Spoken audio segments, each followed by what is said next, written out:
Hey guys, sorry uploads have been super off lately. I just started my freshman year of college and my school decided to do this super weird 6-day orientation literally like right before school started. So I have been really busy with that and just busy with school starting in general. I don't know when I'll be back on a regular schedule, but I'll let you guys know once I do and if it changes or anything.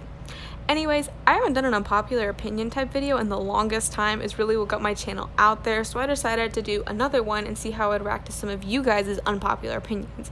Obviously, I couldn't do all of them since there were over 200 people who submitted, but here we go. So the first opinion I have is from Alice, and it says, RBB is in no way similar to Bad Boy except for the title. And deadass, I do agree to this. I'm not sure why some of you guys think that they sound the same. Like, I feel like Bad Boy was really chill and had an R&B feeling to it, while RBB was more hyped and pumped up. Obviously, it wasn't like, like a red side. It was kind of like a mix in my opinion. But yeah, SM obviously had the intent to make it sort of like a sequel to Bad Boy, hence the name of it, but that does not mean that they're similar at all. The next opinion I have comes from Celia Poincott, and sorry if I said this wrong, I don't mean to, but it says, I prefer the Reva Festival Day 1 over Day 2, and G-Idol and Loona have the best side tracks. By the way, I love you. Aw, love you too. So for your first opinion, I can definitely agree with you. I hate that I really was not the biggest fan of Day 2 at all, which sucks. Oh my god, like Oompa Oompa was alright. And most of the side tracks to me were pretty lukewarm. I don't really listen to any of them that often. I don't really listen to Oompa Oompa that often either. I'll listen to it if it comes on shuffle, but a lot of the side tracks it just kind of skips for me. And yeah. And even if you guys don't like Zimzalabim, which you guys know that I loved it. I loved her so much when I hear it comebacks of the year. You gotta admit that those side tracks went off. Milkshake and Sunny Side Up did not have to snap as hard as they did. LP with the elevator music, chef's fucking kiss. Now for your second opinion, I kind of halfway agree. Loona's side tracks literally never get old to me, and I doubt they ever will. Curiosity is that bitch, so is Puzzle, all of the side tracks. Honestly, every Loona song, amazing to me. But I'm not a huge fan of G-Idol side tracks. I don't know. Maze and Dalla Dalla, I don't know if that's how you guys call it, Dollar Dollar. I'm not really sure what to call it, just the $3 sides. But yeah, those are really the only ones that I actively listen to. Personally, for me, Loona, CLC, and Red Velvets have the best side tracks, along with BTS for boy groups, but that's just me.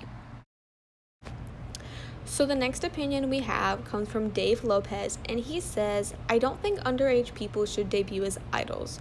First of all, we can all agree that the K-pop industry is very toxic and aggressive. The training, overwork, comments, sexualization, some idols are even sexually and physically abused. I don't think teens are ready to be in this environment or old enough to make the decision to commit to such a dangerous job. Besides, companies not debuting underage trainees might stop the trend of young idols, especially girls with lots of potential, that debut too early just for looking young and pretty and don't get the chance to improve or develop their skills. I'm not saying that you should stop supporting underage idols, stan ITZY, but yeah, that's just my thought. And on God, I can agree with this a lot.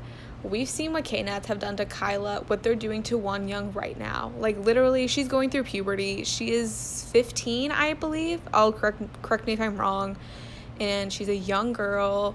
And stop tearing her down for literally everything. She's a kid. She is literally a minor. And some of you guys, I have seen people on Twitter getting mad at her for being quote-unquote rude to the other members for rolling her eyes. And, like, maybe she rolled her eyes because she's a little annoyed right now. She's a young girl. She's a teenager. She's gonna get mad sometimes. I don't know. It's just really sad to me to see this. But for me, I think there should be a minimum age to debut, like 16 or 17. But obviously, like he said, I'm not going to refuse to stan groups with younger members. I'm going to stan ITZY. I'm going to stan IZ*ONE or IZone. I still don't really know how to pronounce that. That's not the point, though.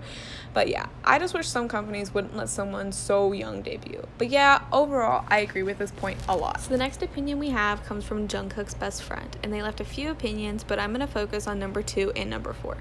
So number 2 says, Somi needs a concept like Kashina and her career will blow up. Birthday was really good, but I think she can fit both bubbly and more mature concepts equally good. And then number 4 says, Cherry and Sunny Side Up are the best side tracks yet for 2019.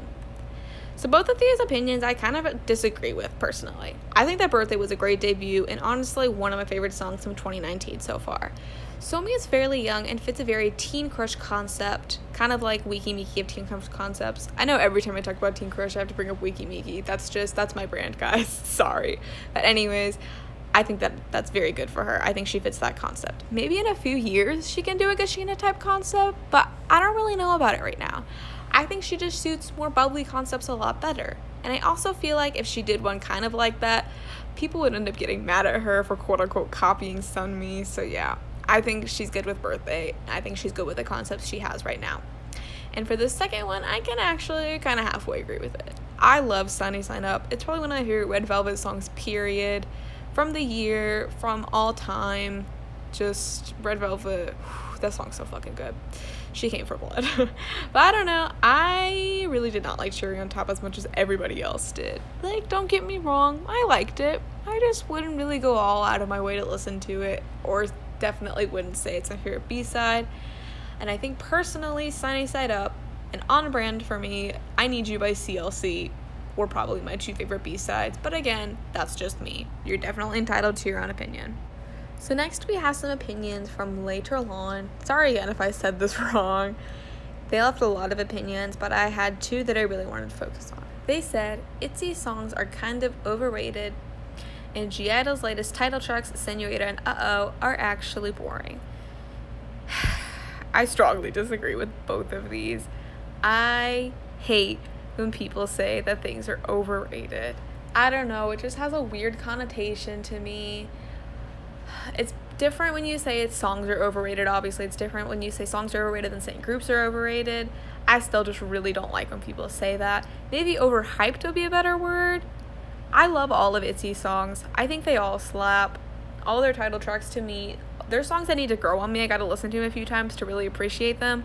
But they're fucking amazing. To me, obviously. But I can understand why you wouldn't like it. Some people say it's a lot of noise. It's just different tastes and everything. Now, next of all, I really disagree with the G-Idol one. Senorita is probably my favorite of their title tracks. One of my favorite K-pop songs ever. It's so good to me. Mion's and Minnie's voices sound so good. I really liked Soyeon's rap. I liked how weird it sounded. I don't know, that sounds weird the way I'm saying it, but you know what I mean. Her rap was a little different. Soojin's part was fucking awesome. I loved the part at the end with Yoongi. Of course, I wish Shua had more lines, but you get what you get, man. But I loved how Shua had more lines in Uh-Oh, which is actually my second favorite of G-Idol's title tracks. I really don't understand how you could think that's boring. I thought it had a lot. It had a lot in the music video. It had a lot in their stages. It had a lot in all of it in the song. But, you know, different tastes. Tastes are different. A lot of people say that I have bad taste. Tell me in the comments all the time that my taste sucks. So maybe that's just me being weird. But yeah, I can still vibe with you. I get you. Okay, next we have Forever Celine saying, I don't like Yeji from ITZY because she always gets everything, although the other members are capable of it. I know it's not her fault, but it just annoys me that she acts like the center when she is not. She gets the coolest parts in the song. She's always the center of a dance break and gets the most lines. I know it's a phase that happened many times, like with Izone or Iswon. I still don't fucking know how to pronounce that, sorry. With Izone's Wonyoung and Yoonbi and Twice's Tui. LOL, I like all these members a lot now. And oh boy, do I disagree with this. It's not Yeji's fault that she gets the most screen time or the most lines or whatever. It's not like she's holding JYP at gunpoint and saying, give me all the lines, make the other members suffer. I don't know. It's not Yeji's fault that she's getting all of this attention, so I don't know why you're hating on her for stuff that she can't really control. But you're right that when saying that is a phase. You're right. Wonyoung, Yoonbi, Tui, all of them have had this happen to them before, and then later they will probably get equal lines. But still, moral of the story, do not hate Yeji for stuff that she cannot control. This is just a little, I don't like that. Okay, so the last opinion I have from Kate is short and simple. And it says, boy group stans and girl group stans are equally as annoying. Which, man, I think we can all agree is very true. You're not superior because you like girl groups more than you like boy groups. You're not superior because you like boy groups more than you like girl groups. Personally, I prefer girl groups. I listen to them way more than I listen to boy groups, but that doesn't make me better than someone who only likes mainly boy groups. Same with someone who only listens to that. Like I said earlier, you're not superior. And people with this mindset are just so annoying, which I've seen a lot of girl group stans who think they're better just because they listen to girl groups, vice versa, and those are the most annoying types of stans. So that's what I think she means when she's saying they're equally annoying.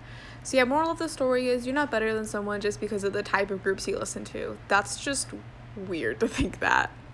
Sorry again, this video is kind of late. College is really eating my ass right now, and I hope to come up with a new upload schedule soon. Thank you so much for watching this. Comment some of your unpopular opinions, if you agree with these or not, anything you want. And please, please, please, please stream Devil by CLC.